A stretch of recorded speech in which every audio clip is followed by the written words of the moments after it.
Assalamualaikum warahmatullahi wabarakatuh. Pada pertemuan minggu ini, untuk anak-anakku kelas 11 MIPA, kita mempelajari mengenai pengenalan sel. Adapun tujuan dari pembelajaran ini, yang pertama adalah kita akan mempelajari sejarah penemuan sel. Yang kedua, pengertian sel. Yang ketiga, komponen kimiawi penyusun sel. Nah, sekarang apa yang kalian ketahui mengenai sel?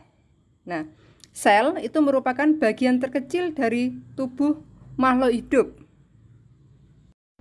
Sekarang kita mulai dengan slide berikutnya, yaitu sejarah penemuan sel. Dalam agama Islam, dalam Al-Quran, yaitu surat Al-Baqarah ayat 31, di sana telah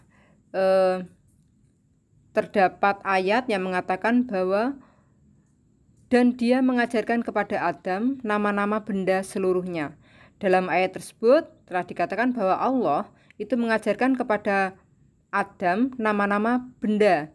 Nah, benda di sini bisa makhluk hidup, baik tumbuhan, hewan maupun memang benda mati.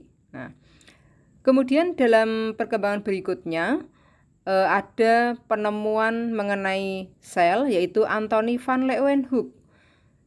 Untuk pertama kalinya Antony membuat mikroskop yang sederhana. Kemudian dia melihat benda-benda kecil yang berada di rendaman jerami.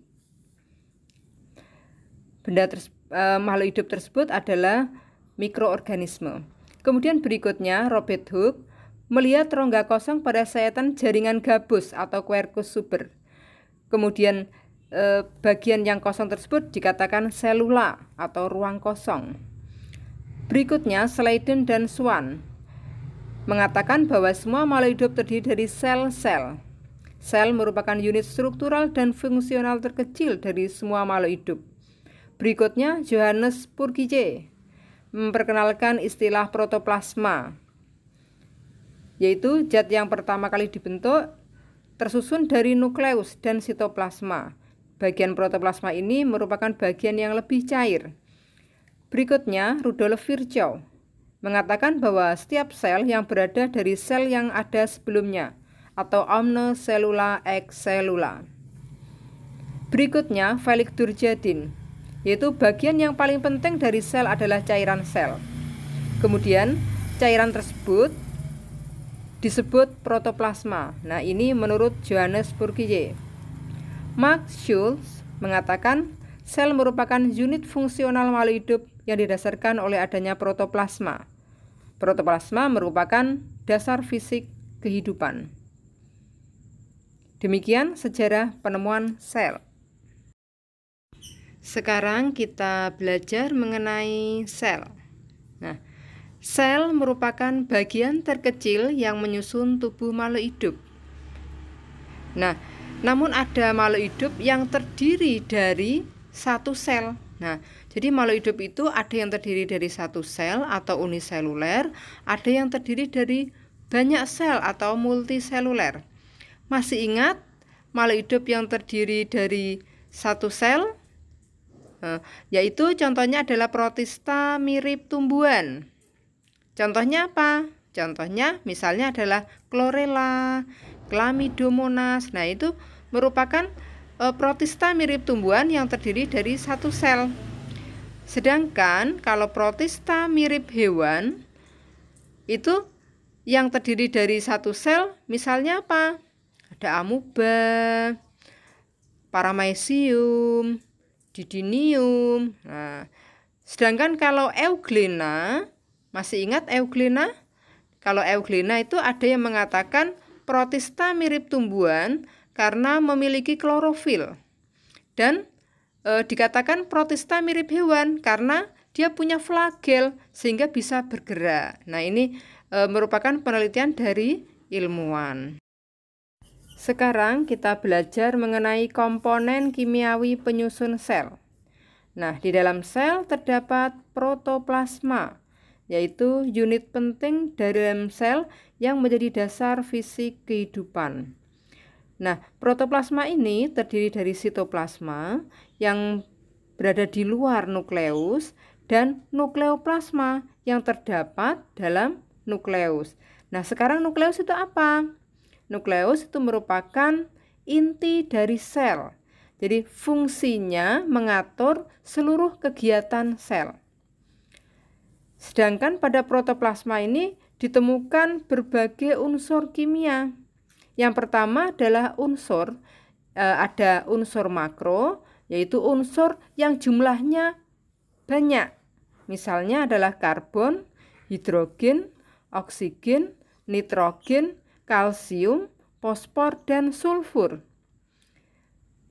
Unsur berikutnya adalah unsur mikro, yaitu unsur yang jumlahnya sedikit, tapi memegang peran penting. Nah, misalnya adalah zat besi, klor, kalium, natrium, mangan, dan iodium.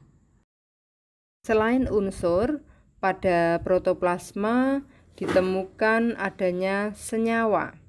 Nah, di sini terdapat senyawa anorganik yang meliputi ada air, kemudian garam mineral, dan gas.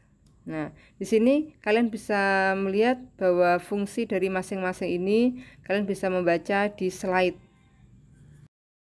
Selain senyawa anorganik, terdapat senyawa organik. Senyawa organik ini meliputi karbohidrat, protein, dan lemak.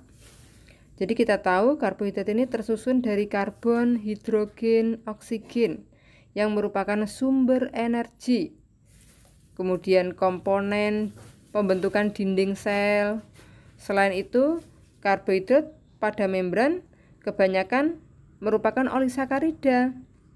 Nah, olisakarida ini merupakan kumpulan dari beberapa glukosa dan polisakarida yang membentuk ikatan kovalen dengan protein dan lipid. Nah, ini misalnya glikoprotein dan glikolipid. Untuk polisakarida terdiri dari banyak glukosa. Berikutnya, protein merupakan unsur organik terbesar yang menyusun sel. Nah, protein ini tersusun dari asam amino atau beberapa asam amino. Protein ini tersusun dari karbon, hidrogen, oksigen, nitrogen, kadang-kadang sulfur maupun fosfor. Nah, protein ini fungsinya adalah membentuk organela sel. Ya. Organela, contohnya organela sel misalnya lisosom, retikulum endoplasma, nah dan lain-lain itu. Fungsinya berikutnya membentuk membran plasma. Kemudian membangun jaringan atau fungsinya adalah untuk regenerasi. Kemudian pembentuk enzim, hormon atau zat pengatur tumbuh, kemudian antibodi atau kekebalan tubuh. Senyawa organik berikutnya adalah lipid. Lipid tersusun dari karbon, hidrogen, oksigen. Nah, merupakan kebanyakan dari senyawa hidrofobik yang larut dalam pelarut organik. Fungsinya lipid adalah membentuk membran plasma bersama protein, karbohidrat, dan merupakan sumber energi cadangan bagi sel. Kemudian komponen lipid terbanyak dari membran sel, yaitu fosfolipid yang membentuk dua lapis molekul, yaitu bagian kepala atau fosfat yang menghadap air. Sedangkan ekor mengandung asam lemak terdapat di bagian dalam membran. Demikian pertemuan pada minggu ini, semoga bermanfaat. Selamat belajar dan wassalamualaikum warahmatullahi wabarakatuh.